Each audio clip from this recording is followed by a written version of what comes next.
ایک مرتبہ کا ذکر ہے کہ ایک آدمی کے پاس ایک خوبصورت کتا تھا۔ اس کتے سے وہ بہت پیار کرتا تھا۔ وہ اسے اپنے پاس بٹھا کر کھانا کھلاتا۔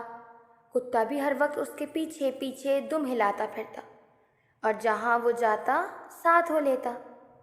آدمی کے پاس ایک گدھا بھی تھا جو دن بھر بوجھ اٹھاتا اور رات کو اکیلی جگہ پہ پڑا رہتا۔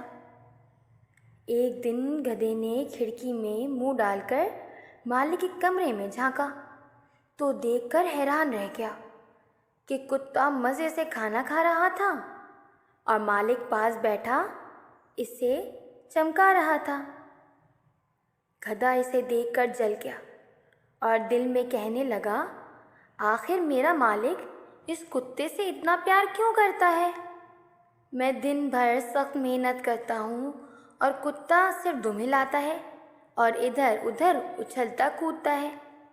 اس نے سوچا کہ اگر میں بھی کتے کی طرح اچھلنے کودنے اور دم ہلانے لگوں تو مالک مجھ سے بھی پیار کرے گا۔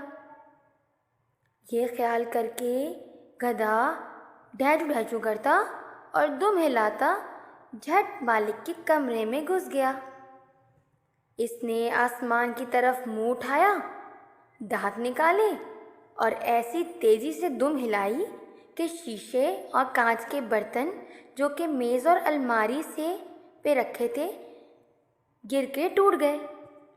پھر اس نے اچھل کر اگلے پاؤں مالک کی گود میں رکھ دیے۔ مالک گدھے کی اس احمقانہ حرکت سے حیران و پریشان ہو گیا اور خیال کیا کہ گدھا پاگل ہو گیا ہے۔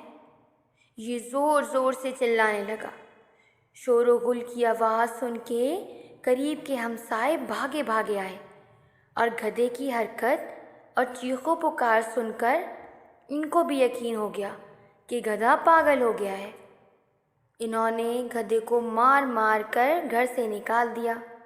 بیچارہ گدھا ان سب کے لیے تیار نہیں تھا اور دل میں کہنے لگا، جو کتا کرتا ہے وہی میں نے بھی کیا، مگر وہ اسے پیار کرتا ہے اور مجھے مارے مارے، یہ کہاں کا انصاف ہے۔